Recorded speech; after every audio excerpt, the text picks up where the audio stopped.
Just wanted to point out the information we provide today is of a general advice. If you do want some more information, please seek some professional advice. Well, welcome to another episode of the Retirement Living Your Way podcast, where we have real conversations, normally with Troy Theobald, but today we're actually joined by Belinda Veriton, who is a shareholder and advisor at RFS Advice. So welcome, Belinda. Thank you, Greg. It's certainly a pleasure. It's raining here on the Gold Coast today, so it's a bit glum out there. But look, the reason we wanted to bring Belinda into today's conversation is we really wanted to have a look at, and I guess unpack, one of the biggest shifts that we've seen in many years in that whole aged care, and that's really looking at the home care and changes to residential aged care. And I guess, Belinda, in your role, you're looking after the RFS care side of the business and doing an exceptional job, and have been for the last 10 years.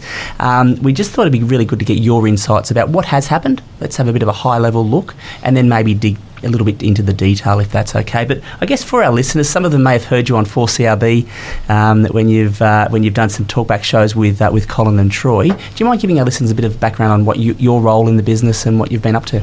Sure. So I head up the care division of RFS Advice. So probably I like to call it the last section of the train line in your journey along the wealth journey. And we've specialised in all things care. So there will always be a point for most of us where we need some extra help at home, or we need some care, as in full-time care. And so that journey can be quite fraught with jargon and quite difficult to understand in and of itself, but also there are financial implications to that. So quite often we find that people are confused by the fees and charges that apply. We're confused especially around residential aged care and all the different layers of fees that there are, how their asset structure might impact those fees. Mm-hmm. So our job is to just unpack that for people and help them to find their way through the maze, really. So we can do everything from point you in the right direction to find a good provider of the services that you're looking for, all the way through to actually giving you a financial plan that will help you to sustainably afford that care going forwards. And really, when you think about it, it ultimately affects everybody at some point. Would that be fair? It does. Whether you are a caregiver, yep, so somebody whose parents might be needing care, or whether you're actually needing that care yourself. There are different roles, obviously, inside of that, but everybody is going to be touched by a care journey at some point. Yeah. I think that's what, at RFS Advice, I think that's why it's been important for us to really build out this business unit, because we've got a large client base and we know it's going to happen to a lot of our clients. So we thought, well, let's become experts in that end, that part of the journey as well. So obviously the changes that we're seeing, do you mind just sort of giving a bit of a high-level view of what is happening at the moment? Because there are some fundamental changes coming through, aren't there? There absolutely are. So we are seeing probably a once-in-a-generation change in aged care rules at the moment. That was actually scheduled to come in on the 1st of July this year. They delayed that, and so now we're actually seeing that being implemented in a few days' time on the 1st of November. Mm-hmm. Or, as you're listening to this podcast, probably in retrospect a few days ago. So that change really does involve shifting some of the burden of cost. So for some people, they're not going to pay any more. Their situation isn't going to be affected by the new rules. And for other people, it's going to mean a substantially higher contribution towards that care cost, just depending on, obviously, your situation. Yeah. So there are changes to both home care and also residential aged care. So for those listeners who may not be familiar, do you mind defining home care versus residential aged care, and I guess the difference between the two? Absolutely. So home care, as the name suggests, is care that you receive in your home. So that's usually a situation where we're able to be independent to a large degree, but we might just need a little bit of help with things that might be as menial as some cleaning, the heavy-duty laundry. It might be that we just need a little bit of help to get to doctor's appointments and things like that, because maybe it's not that comfortable to drive anymore. Yeah. Or it may be, actual clinical care where somebody needs assistance with wound dressing and things like that. Mm-hmm. So it's any number of different services that could be provided in your home, and that help ranges from just a little bit, so maybe once a fortnight, mm-hmm. all the way through to potentially having somebody in your home each day to assist with something. Right. So there are levels of care that are available, and with those levels comes different packages. So that's home care. Residential care is what some people think of as a nursing home. So that is full-time care where you're moving into a nursing home or a residential aged care facility, where basically there's going to be 24/7 care available. So it doesn't matter how much your care needs escalate, the care will grow as your care needs grow. Right. It means that you are moving from your home into a room in a nursing home, usually with an ensuite bathroom, but nevertheless it is very much a change in circumstances in terms of living arrangements. So a lot of people have a preconceived apprehension about moving into residential aged care, but I have to say I've seen some really beautiful places, and if I just had that ACAT, I might not be averse to checking in. Some time off yet, I'm sure. So you mentioned key dates.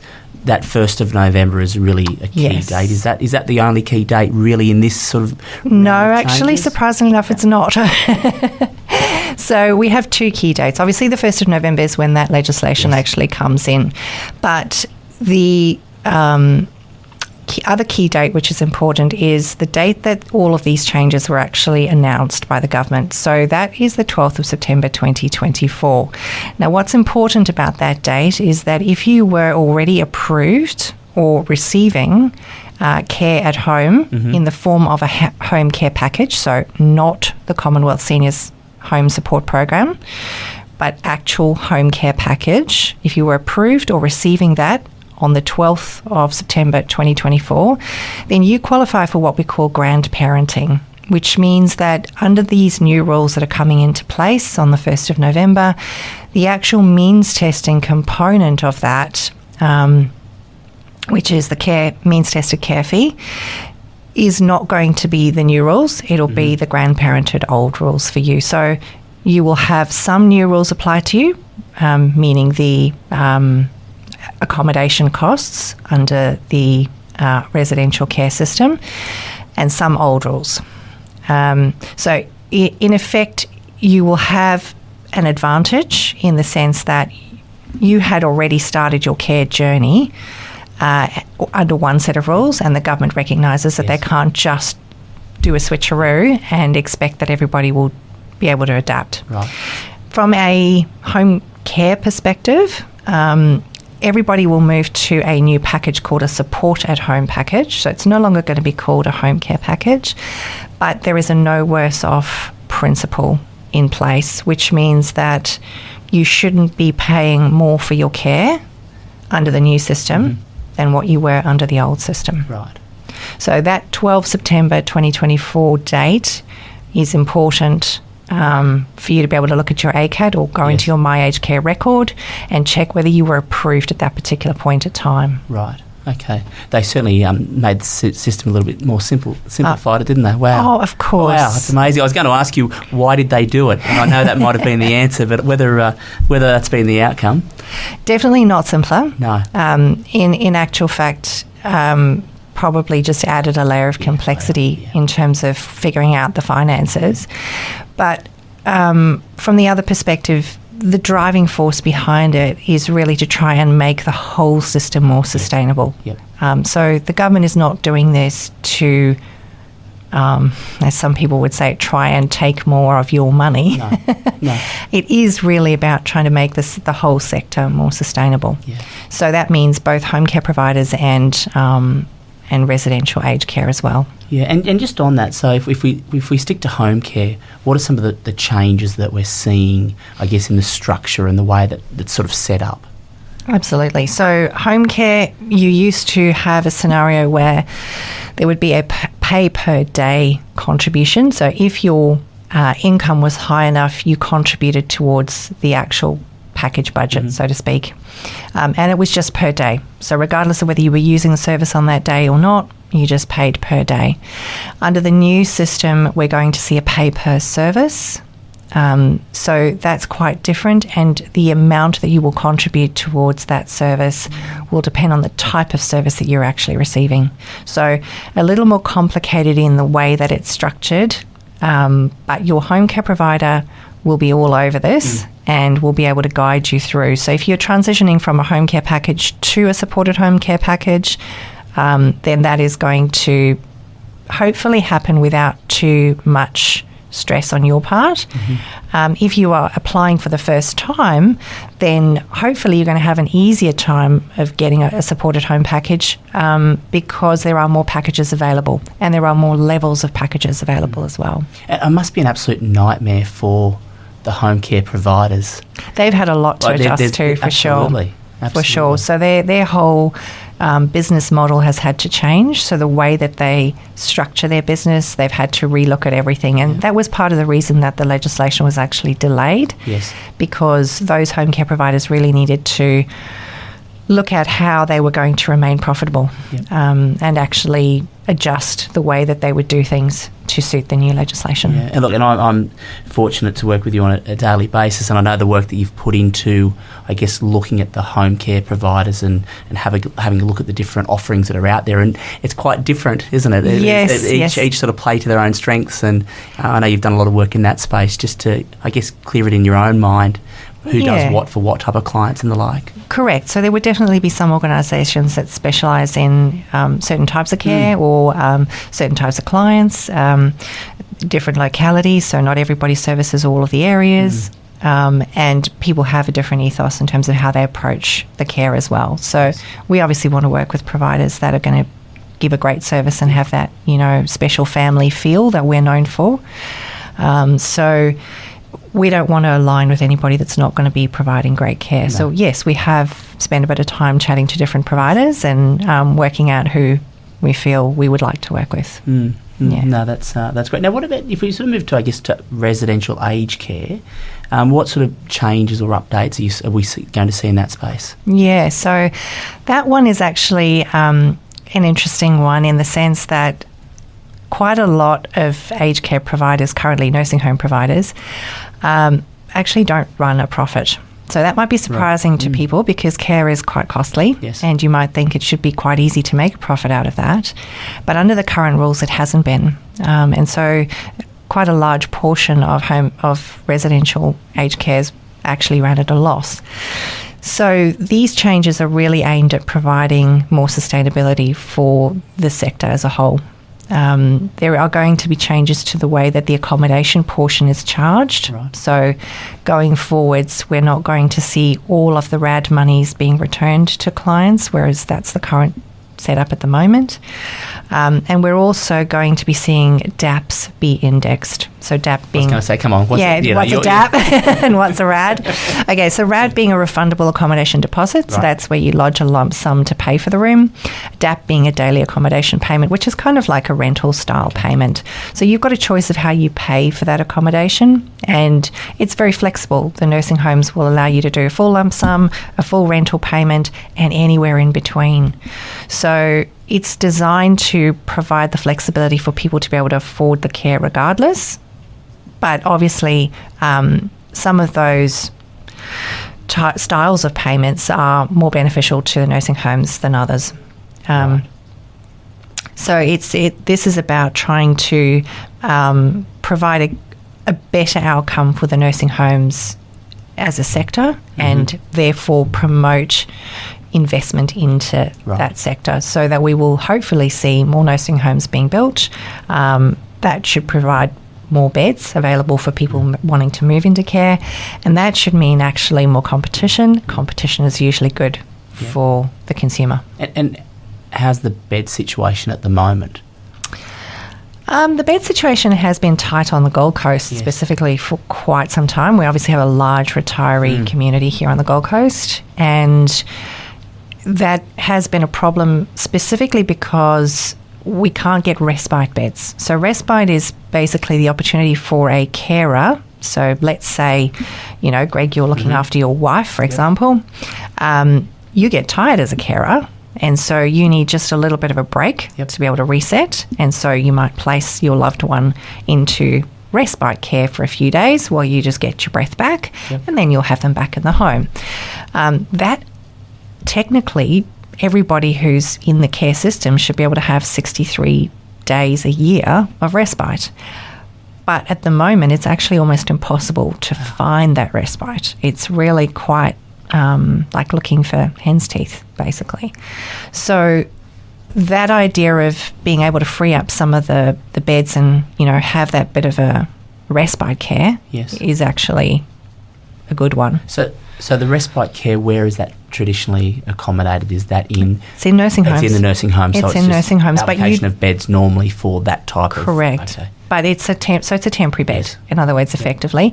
So you're not paying, as a person moving in temporarily, you're not paying for the accommodation. You're not paying for a means-tested care fee. Yes. You're just paying for the food, water, electricity, laundry, etc., which is called the basic daily fee. You're paying that charge, and potentially there's an additional services fee that they might have in play. But you're not paying the full freight, basically, to be there. You're just a visitor, so you're just paying a portion of the costs. So it's the idea is that, families who are providing care can actually get to go on holiday. They can actually get a break. Yes. Can recharge. And that provides that there's more sustainability for that care relationship. Yeah, which is great. And so with the changes that are coming through, are there any sort of groups of residents that are going to be better off or worse off, or is it fairly... I know it might be a difficult question to answer or maybe not, but... So I think to some degree... supported home residents should be better off in the whole, in the sense that there's no longer going to be the ability to hoard a budget. So if you don't spend your budget, it gets removed from you. That should free up more budget into the system to actually be redistributed to more people who can then access care. So as a whole, I think people receiving care at home should be better off under the new system. Yes. In terms of the costs that will be charged, I think the most commonly used services in the home care package system are actually things like domestic assistance, which is actually one where the contribution is going to be the highest for people coming into the system as new recipients. So I think to some degree there's going to be definitely more cost burden on the person using the services. I don't think we can escape that. There will be people who will be no worse off, as I said. So if you are already receiving a home care package and you're transitioning to supported home and you were prior to 12 September 2024, let's qualify that, then you should be no worse off. For people who are entering residential care and they are in the bracket of being either fully government supported for their accommodation or partially government supported for their accommodation, they will also be no worse off because their fees and charges don't change at all. For people who are entering care fresh up and they have a fairly high asset base or high income base, they will be paying more. The curve is definitely steeper in terms of how that is assessed. So from a financial planning perspective, and obviously this is what we do at RFS Advice and especially in your team, how important is it for people to understand the rules? And I guess more importantly, what's the process that you take a client through? Because it's quite complicated. Absolutely. And people only do this once. Absolutely. Or twice, where you do it daily. Okay, so I think the conversation really starts around about that time where people stop travelling. So in other words, all the fun bits of retirement are kind of done. So, that's sort of Troy's team's wheelhouse. They're all about the fun. And we're all about the care. So when you get to the point where, health issues start to creep in, and they may be just, the odd little thing to start with, then it's sort of the conversation actually starts then. Yes. It's about having the fortitude or the foresight or even the guts to actually confront the fact that all of us at some point are probably going to need access to some kind of a care.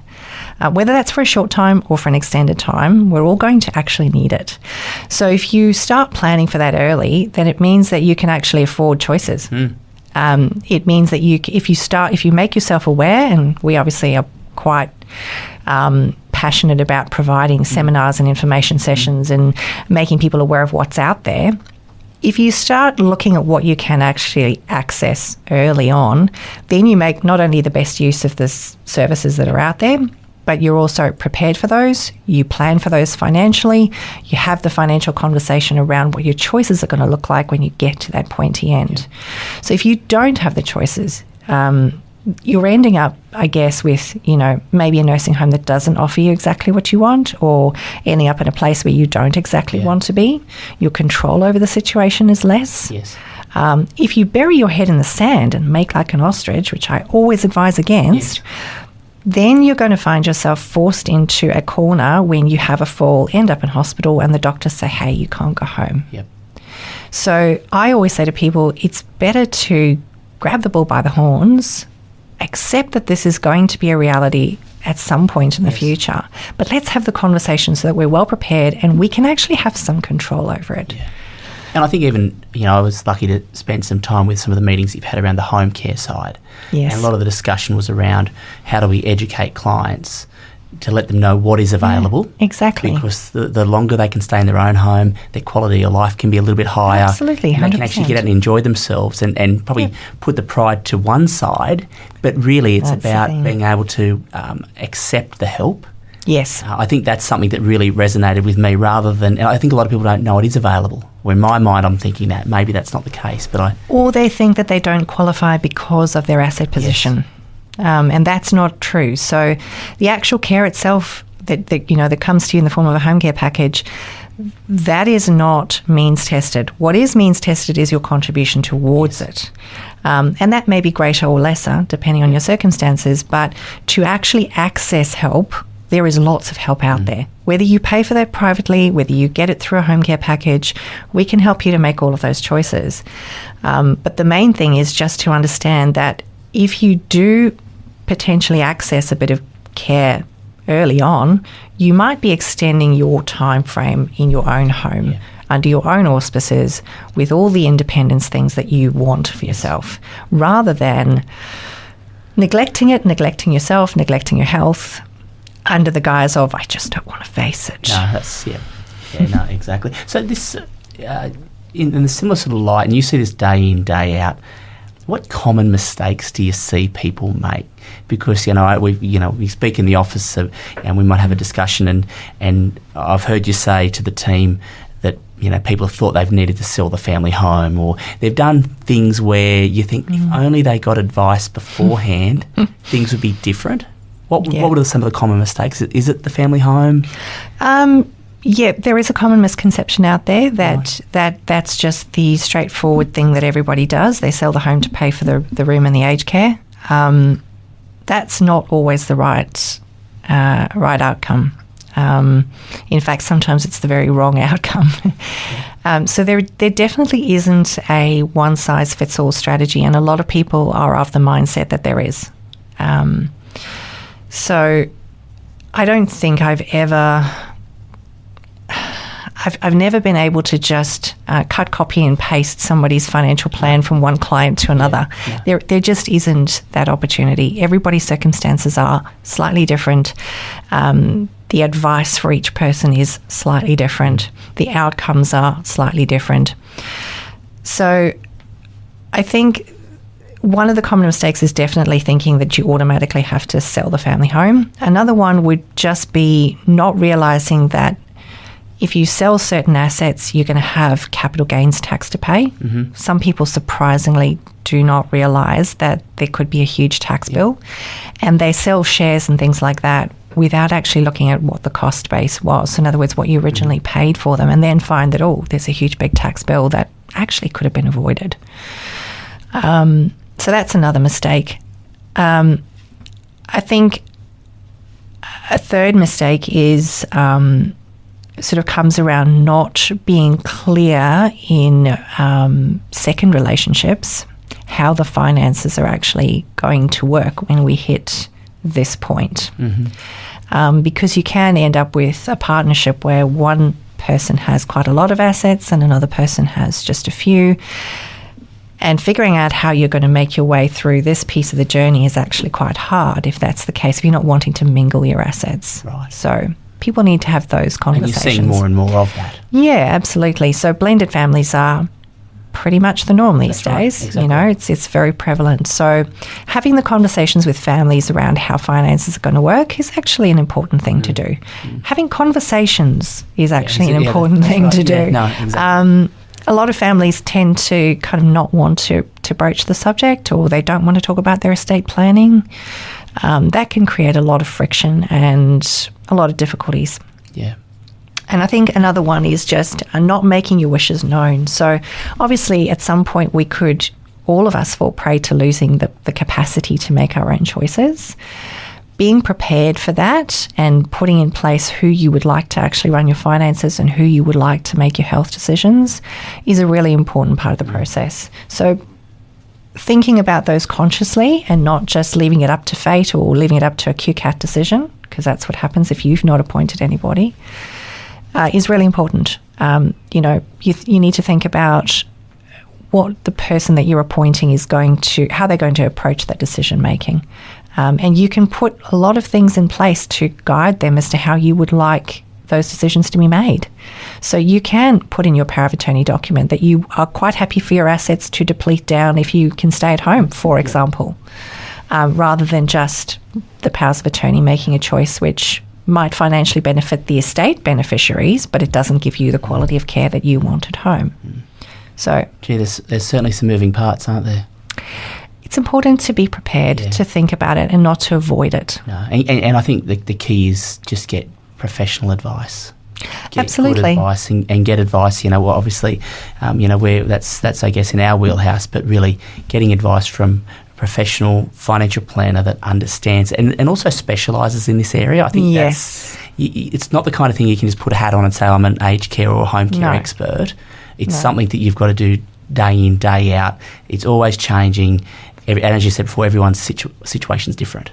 Correct. So I think that's really important. So I'm just conscious of time. So if someone's listening today and they're a little bit unsure about what the changes might mean for them, what advice would you give them? What should they do if someone's listening? Speak to a professional. Yep. And when I say professional, somebody who specialises in that area. So whether that is your home care providers, your care manager, in terms of what that's going to do to your home care package, they will be able to answer those questions. Yes. Or whether that's, picking up the phone to a financial advisor in that aged care space, whether that's us or somebody else.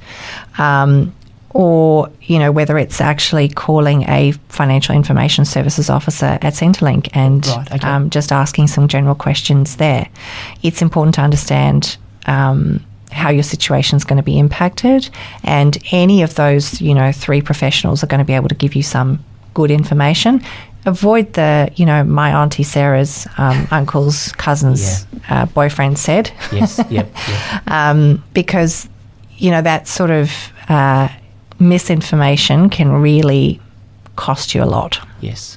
And what about for those that want to stay on top of the changes? There's the MyGov or MyCare website. So My Aged Care does have a website. They also have a line that you can call. But I would say that probably there's a bit more information maybe on Centrelink's website. Around how things are assessed, and obviously pick up the phone or give us a call. Well, I think that's the easiest way, isn't it? RFSadvice.com. Have a look at our website. We've got all of some information around our home care and aged care, as well as a way to reach out to yourself and the team. So, look, I think that's all we're going to have time now. I know you could talk about this topic for hours and hours and hours. So, Belinda, thank you for joining us today. It feels strange. We work with each other every day, but to sit in the studio with 4CRB is certainly something that I've really enjoyed the conversation. Thank you. It's been a pleasure. Yeah, and if anyone does have any questions, as I said, please reach out to us at rfsadvice.com. And until next time, everyone stay well. Thank you. Thank you.